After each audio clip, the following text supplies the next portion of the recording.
Bem, continuando, vamos falar agora sobre a jornada de trabalho. Então, a jornada de trabalho segue a legislação vigente e a convenção coletiva da categoria.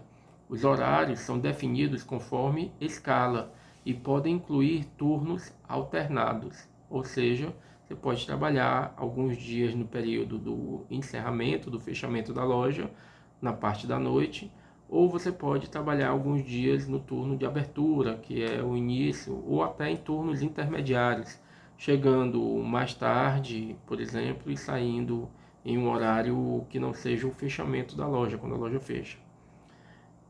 De acordo com as necessidades da empresa, e isso é uma intrincada relação que é montada de forma que nós tenhamos a quantidade de pessoas necessárias de acordo com os períodos do dia, já que nós temos necessidades que variam, por exemplo, o horário de chegada de mercadoria, o horário onde tem um maior fluxo de clientes, o horário em que precisa se organizar e limpar alguns setores. Então, tudo isso varia de acordo com o dia do mês e de acordo com as horas do dia.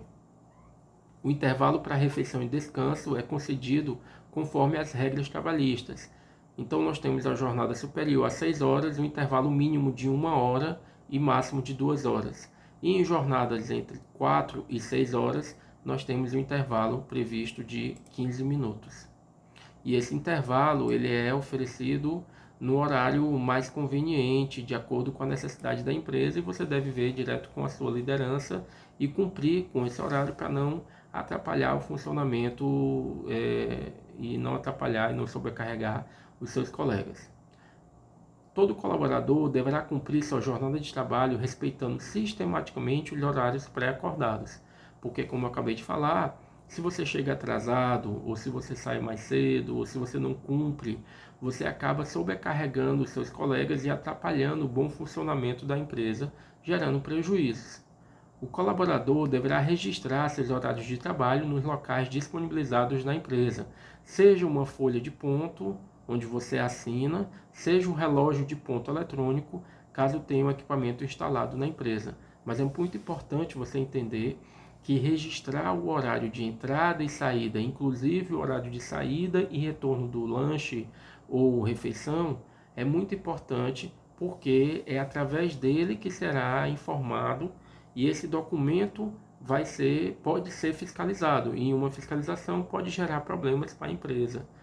E também o fato de você não assinar pode gerar sérias repercussões que nós vamos ver adiante. A falta de marcação de ponto por motivos profissionais ou pessoais, ou seja, se você deixou de assinar o ponto, deverá ser justificada pelo colaborador superior imediato em até 24 horas após o ocorrido. A não informação poderá implicar inclusive na perda do expediente, vai ser considerado como falta, mesmo que você estivesse lá na empresa trabalhando.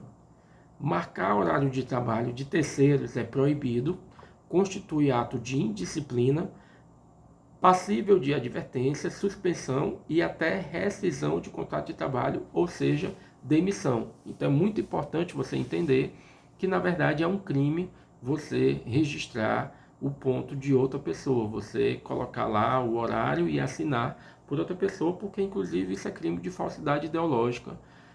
Pode dar um problema muito grande porque você está gerando um documento em nome de outra pessoa.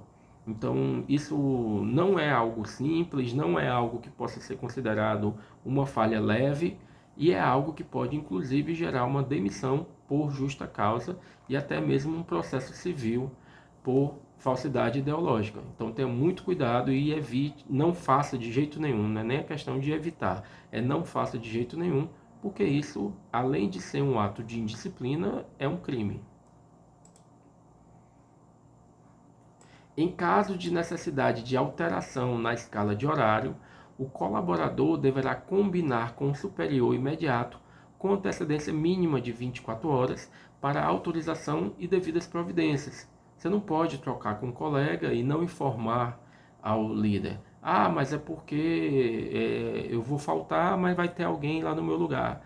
Sim, mas essa pessoa não vai ter os teus talentos, as tuas qualificações, que às vezes a pessoa que montou a escala estava pensando em você para aquele local, para aquele horário, com essas necessidades que poderiam ser atendidas por você e que o outro não vai atender, além de gerar uma desorganização, algo que até mesmo na folha de ponto e gerando consequências, inclusive legais, para essa troca sem registro, onde você pode estar causando vários problemas para a empresa.